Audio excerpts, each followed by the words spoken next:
கத்தார்ல நேத்து நைட்டு நாங்க ஃப்ரெண்ட்ஸ் எல்லாரும் சேர்ந்து ஹோட்டல் போலான்னு பிளான் பண்ணியிருந்தோம். ஸோ அதனால வக்ரால இருக்க டேஸ்ட் ஆஃப் ட்ரெடிஷன் அப்படிங்கிற ரெஸ்டாரண்ட்டுக்கு தான் வந்திருக்கோம். நம்மளுடைய லாஸ்ட் வீடியோல கத்தார்ல உங்களோட ஃபேவரட் பிரியாணி ஸ்பாட் எது அப்படின்னு கேட்டிருந்தேன் இல்லையா?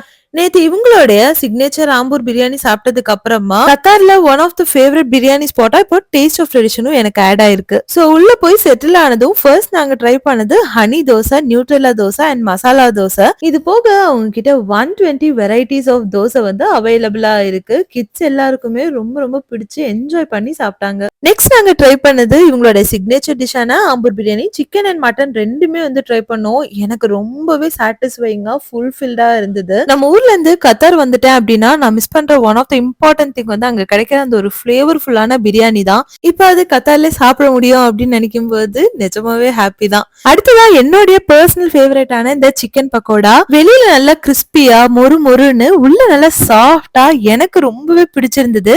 நெக்ஸ்ட் ஒரு பீஃப் கறியும் நூல் பரோட்டாவுமே சாப்பிட்டோம். அந்த பீஃப் கறிக்கும் நூல் பரோட்டாவுக்கும் காம்பினேஷன் சொல்லவே தேவையில்லை.